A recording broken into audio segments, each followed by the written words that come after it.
ఈ కీర్తనలో దావీదు తన నీతిమంతమైన జీవితం గురించి ధైర్యంగా దేవుని ముందు నిలబడి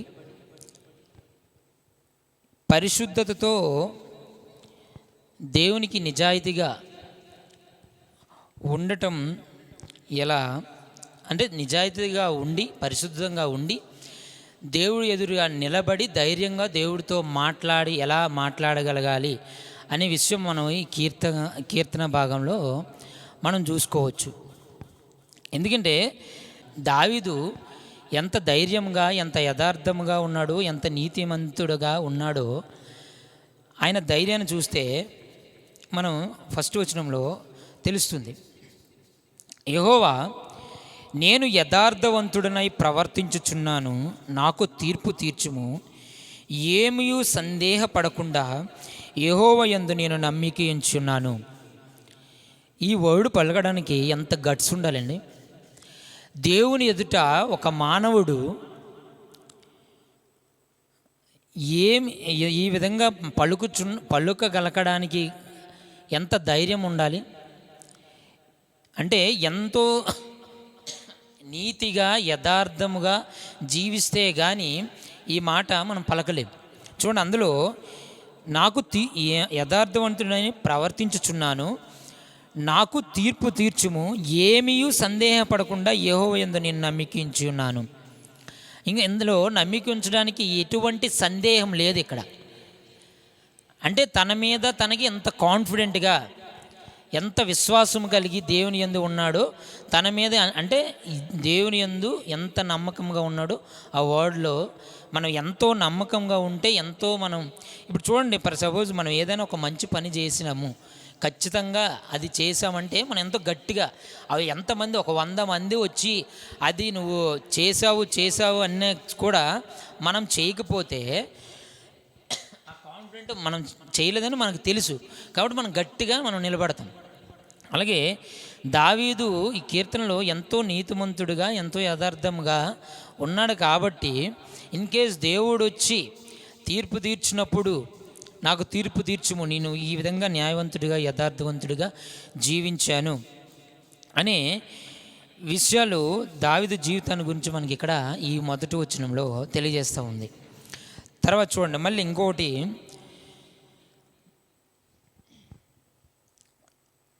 నెక్స్ట్ చూడండి, యెహోవా నన్ను పరిశీలించుము, నన్ను పరీక్షించుము, నా అంతరంద్రియములను నా హృదయమును పరిశోధించుము. అయితే నేను దుష్టులతో ఏం కలిసిపోవట్లేదు, నేను లోకంలో ఏం కలిసిపోవట్లేదు, చెడు వాళ్ళతో తిరిగి వాళ్ళతో నేను కలిసిపోవట్లేదు అని అందుకే నన్ను పరిశీలించు, ఒకసారి నా అంతరంద్రియములు పరిశీలించు, నన్ను పరిశీలించు అని అడుగుతున్నాడు. ఇంక మొదట చూడండి, సందేహపడకుండా యెహోవా యందు నేను నమ్మికించున్నాను అన్నాడు. ఒకవేళ నేను లోకంలో పడి నేనేమైనా కలిసిపోయి ఉన్నానా, లేదా చెడు స్నేహితులతో కలిసి ఏమైనా నేను చెడిపోయి ఉన్నానా, ఒకసారి నా అంతరంద్రియములు నన్ను పరిశీలించు, అప్పుడు వీలైతే నాకు ఇంకా తీర్పు తీర్చు, అందులో ఏమైనా నేను తప్పు చేసి ఉన్నానేమని దావీదు భక్తుడు తెలియజేస్తూ ఉన్నాడు. అయితే మనము లోకములో ఎంత తిరిగినా సరే, ఎంత మనకి ఎదురొచ్చినా సరే, అంటే మనకి లోకంలో తిరిగినప్పుడు అనేక సంఘటనలు, అనేక విషయాలు, అనేక కొన్ని దృశ్యాలు మనము చెడిపోవడానికి అవకాశాలు ఉంటాయి. అయినప్పటికీ వాటిని ఎదుర్కోగలిగే శక్తి ఎప్పుడు ఉంటుందంటే ఆయన వాక్యం మనలో ఉండేటప్పుడు. ఆయన వాక్యం అసలు చూడండి, ఒక షాప్కి వెళ్ళామనుకోండి, ఒక షాప్కి వెళ్ళేటప్పుడు నేనే ఫర్ సపోజ్ ఎగ్జాంపుల్గా ఒక షాప్కి వెళ్ళిన, అది 3rd ఫ్లోర్లో ఉంది. అందులో కొన్ని మెటీరియల్ నాకు కావాలి, ఒక ప్లాస్టిక్ ఒక డబ్బా లేకపోతే ఇంక వగైరా ఒక ఫ్యాన్ ఏదో కావాలి. అయితే కింద వాడికి ఒకడికి అడిగిన, అయితే ఇది ఉందా మీ దగ్గరికి అడిగాను. అప్పుడు ఆ షాపోడు ఏం చెప్తాడంటే, ఆ కింద ఉన్నవాడు ఏం చెప్తాడంటే పలాంది లేదు భయ్యా అని చెప్తాడు. సరే నెక్స్ట్ వీక్ రండి మీకు అది దొరుకుద్ది అని చెప్తాడు. సరే నేను నెక్స్ట్ వీక్ వస్తా. నెక్స్ట్ వీక్ వచ్చినప్పుడు అక్కడ కింద ఉన్నాడు అడుగుతా, అంటే ఇంతకు ముందు వచ్చినాడు అక్కడ లేడు, వేరే వాడికి అడుగుతా. అయితే పలానా వెళ్ళి వాడికి అడగండి అని చెప్తాడు. వాడికి వెళ్ళి అడిగిన పలానా వ్యక్తికి అడగండి అని చెప్తాడు. అట్లా ఒకరికి ఒకరు మార్చుకుంటూ లాస్ట్ ఆ వ్యక్తి దగ్గరికి వెళ్తే వాడు పలానా అది కొనుక్కొని వచ్చి రావడం జరిగింది. అయితే ఇక్కడ నేను ఎందుకు ఈ ఎగ్జాంపుల్ చెప్పాను అంటే, మనము చెడు స్నేహాలు కూడా లోకంలో చేయకుండా, చెడు ప్రభావాలు ఎటువంటి మనలోనికి వచ్చినప్పుడు కూడా అవి మనం వాటి వైపు వెళ్లకుండా ఉండాలి అంటే మనలో వాక్యము ఉండాలి అని చెప్పాను. అంటే బైబుల్ అంట మనది అనుకొని చదవాలంట, అంటే బైబుల్ మనది అనుకొని చదవాలంట. మనం ఏంటంటే ఇవి ఇన్క్లూడ్ మీ, నేను కూడా ఏంటంటే అప్పుడప్పుడు చదవడం జరుగుతుంది. అప్పుడప్పుడు మెసేజ్ ప్రిపేర్ అవ్వడం అయిపోతే బైబిల్ చదువుతుంటాను, అప్పుడప్పుడు ఖాళీ ఉండేటప్పుడైనా చదువుతుంటాం, కానీ రెగ్యులర్గా మనం చదవం. అదే మనది అనుకోండి, ఆ షాపు వాడు ఫస్ట్ ఎందుకు వెంటనే నేను అడిగినట్టు చెప్పగలిగాడంటే ఆ షాపు వాడిది కాబట్టి, అందులో ఏమేమో విషయాలు ఉన్నాయో వాడికి తెలుసు కాబట్టి వాడు చెప్పగలిగాడు. అదే ఒక దైవ సేవకులు చెప్పారనమాట, బైబిలు నేను చెప్పగలను, బైబిల్లో ఉన్నది నేను ఏదైనా నాకు అడగండి నేను చెప్పగలను. ఎందుకంటే ఈ బైబిల్ నాది అనుకొని నేను చదివాను, నాది అనుకొని నేను ప్రతి ఒక్క విషయం నేర్చుకున్నాను. ఇది నాది, ఇది నాది అనుకొని చదివితేనే ఆ వాక్యాలన్నీ మనలో ఉంటాయి, మనము వాటి నుండి వైదొలిగిపోం. అలాగే దావీదు భక్తుడు కూడా ఇక్కడ యథార్థవంతుడుగా, నీతిమంతుడుగా ఎందుకు ఇంత కాన్ఫిడెంట్గా ఉన్నాడంటే, తను దేవుని యందు అంత విశ్వాసం కలిగి ప్రతి దేవుని విషయాలు ప్రతి ఒక్కటి కూడా అంత విశ్వాసం కలిగి నేర్చుకున్నాడు, తెలుసుకున్నాడు. అంటే నేను ఎప్పటికైనా సరే దేవుని యందు ఉంటే నేను చెడిపోను, పడిపోను అనే విషయాలు కలిగి ఉన్నాడు. కాబట్టి అంత కాన్ఫిడెంట్గా నాకు తీర్పు తీర్చుము అని అడుగుతున్నాడు, అంత కాన్ఫిడెంట్గా నన్ను పరిశీలించుము అని అడుగుతున్నాడు. ఈ దినం మనం ఈ సన్నిధానంలో కూర్చున్నాం కదా, అంత కాన్ఫిడెంట్గా దావీదులో ఉన్నంత కాన్ఫిడెంట్ మనలో ఉన్నదా? అంత కాన్ఫిడెంట్గా మనం అడగగలుగుతున్నామా? దేవా నన్ను ఈరోజు నన్ను పరిశీలించు. ఈ వారం దినం అంతటిలో, ఈ వారం దినం మనం ఈ నమ్ముకున్నంత కాదు, వదిలేయండి. ఈ వారం దినాల్లో నీకు ఆయాసకరమైనది నేనేమైనా చేశానా? ఒకసారి నన్ను పరిశీలించు, నన్ను పరీక్షించు అని. చూడండి నెక్స్ట్ 3వ వచనం, నీ కృప నా కన్నుల ఎదుట ఉంచుకొని ఉన్నాను, నీ సత్యమును అనుసరించి నడుచుకొనుచున్నాను. చూడండి ఇక్కడ పరిశుద్ధ హృదయం కలిగి ఉన్నాడు దావీదు. అయితే నిర్దోషంతో ఉన్నానని, అంటే నీ కృప నా కన్నుల ఎదుట ఉంచుకొని ఉన్నాను, సత్యంతో అనుసరించి నడుచుకొనుచున్నాను, పనికి మాలిన వారితో నేను సాంగత్యము చేయను, వేషధారతులు పొందు చేయను, దుష్టుల సంగము నాకు అసహ్యము, భక్తిహీనులతో సాంగత్యము చేయను, నిర్దోషునని నా చేతులు కడుగుకొందును, యెహోవా నీ బలిపీఠము చుట్టూ ప్రదక్షిణము చేయుదును. ఇక్కడ ఏంటంటే తన పరిశుద్ధ హృదయము మనకి తెలియజేస్తూ ఉన్నది. ఏంటంటే తన పరిశుద్ధతను మనకి ఇండైరెక్ట్గా తెలియజేస్తూ ఉన్నాడు. ప్రభువా నేను పరిశుద్ధత కలిగి ఉన్నాను, ఎందుకంటే ఎటువంటి భక్తిహీనులతో కానీ దుష్టులతో కానీ నేను సాంగత్యము చేయను, పనికిమాలిన వారితో సాంగత్యము చేయను, ఎందుకంటే నీ కృప నా కన్నుల ఎదుటే ఉన్నది. నీ కృప నా కన్నుల ఎదుటే ఉంది కాబట్టి ఇవన్నీ ఏ విధంగా నేను చేయగలను, ఏ విధంగా నేను పాటు పడగలను, ఈ చేయడానికి ఏ విధంగా నేను ముందుకు వినగలను. అందుకే నిర్దోషినని నా చేతులు కడుగుకొందును. ప్రభువా నేను నిర్దోషినని నేను ఇంత కాన్ఫిడెంట్గా నీ ముందర చేతులు కడుక్కుంటున్నాను అని దావీదు భక్తుడు తెలియజేసుకున్నాడు. యెహోవా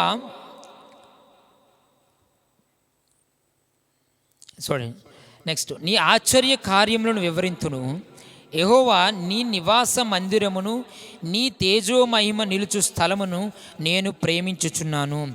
పాపులతో నా ప్రాణము చేర్చకము, నరహంతకులతో నా జీవమును చేర్చకము, వారి చేతులు దుష్కార్యములు కలవు. చూడండి 8వ వచనములు చూసుకున్నట్టయితే, యెహోవా నీ నివాస మందిరమును నీ తేజో మహిమ నిలుచు స్థలమును నేను ప్రేమించుచున్నాను. ఇక్కడ మందిరము గురించి దేవుడు మందిరాన్ని ఎంత దావీదు దేవుడు మందిరాన్ని ఎంత ప్రేమిస్తున్నాడో ఈ విధంగా తెలియజేస్తుంది. చాలామంది ఈ వాక్యాన్ని ఇలా మన చర్చిలో పెట్టుకుంటారు. నేను చాలా చర్చిల్లో కూడా చూశాను. యెహోవా నీ నివాస మందిరమును నీ తేజోమహిమ నిలుచు స్థలమును నేను ప్రేమించుచున్నాను అని. చూడండి ఎంత అంటే ఆయన స్థలమంట నీ తేజోమహిమ నిలుచు స్థలము, ఆయన మందిరము తేజోమహిమతో నింపబడి ఉంది. ఆయన ప్రేమించుచున్నాడు. ఈరోజు ఆయన మందిరాన్ని మనం ఎక్కువ ప్రేమిస్తున్నామా, మిగతా వాటిని మనం ఎక్కువగా ప్రేమిస్తున్నామా అనే విధంగా దావీదు భక్తుడు ఇంకోసారి మనకి జ్ఞాపకం చేసుకుంటా ఉన్నాడు. అయితే చూడండి నెక్స్ట్ 9. పాపులతో నా ప్రాణము చేర్చకము, నరహంతకులతో నా జీవము చేర్చకము. వారి చేతులు దుష్కార్యములు కలవు, వారి కుడి చెయ్యి లంచములతో నిండి ఉన్నది. నేను యథార్థవంతుడినై నడుచుకొనుచున్నాను. నన్ను విమోచింపుము, నన్ను కరుణింపుము. సమభూమిలో నా పాదము నిలిపి ఉన్నాను. సమాజములలో యెహోవాను స్తుతించెదను. ప్రభువా, దయచేసి ఇన్కేజు ఈ లోకంలో తిరుగుతున్నప్పుడు పాపులతో నా ప్రాణమును చేర్చకయ్యా. నరహంతకులతో అనేక మంది ఉంటారు ఈ లోకంలో, వారితో నా జీవము కూడా వాళ్ళతో పాటు కలపకయ్యా. వారి చేతిలో అనేక దుష్కార్యములు ఉంటాయి, వారి కుడిచేలు అనేక లంచములతో నిండి ఉంటాయి. అటువంటి బుద్ధి నాకు కలుగజేయకయ్యా అని దావీదు భక్తుడు తెలియజే. ఎందుకంటే నేను యథార్థవంతుడినై నడుచుకొనుచున్నాను. అందుకే స్టార్టింగే మనకు చెప్పాడు, యెహోవా నేను యథార్థవంతుడినై ప్రవర్తించుచున్నాను. అందుకే మళ్ళీ ఇంకొకసారి జ్ఞాపకం చేస్తూ ఉన్నాడు. ప్రభువా, నేను యథార్థవంతుడినై నడుచుకొనుచున్నాను. ఇన్ కేస్ నేను మానవునిగా ఉన్నాను, ఇవన్నిటిలో నేను నా కుడి చేయి ఇన్ కేసు మళ్ళీ వాళ్ళ అంచాలతో కలిసిపోయి మళ్ళీ నా కుడి చేయి కూడా వాళ్ళతో కుడి చేయిలాగా అయిపోతుందేమో, అలా చేర్చకయ్యా. అట్లాంటి ప్రార్థన, అట్లాంటి మాటలు మనం దేవునికి అడగాలంట. ఈ లోకమైన విషయాలతో కానీ మనకి ఏమి కావాలో అది కానీ అట్లాంటిది మనం అడగకూడదంట. దావీదు ఈరోజు మనకి తెలియజేసిన విధానం ఏమంటే, ఈ విధంగా కూడా దేవుడికి మనం ప్రార్థన ఎక్కువగా చేయాలి.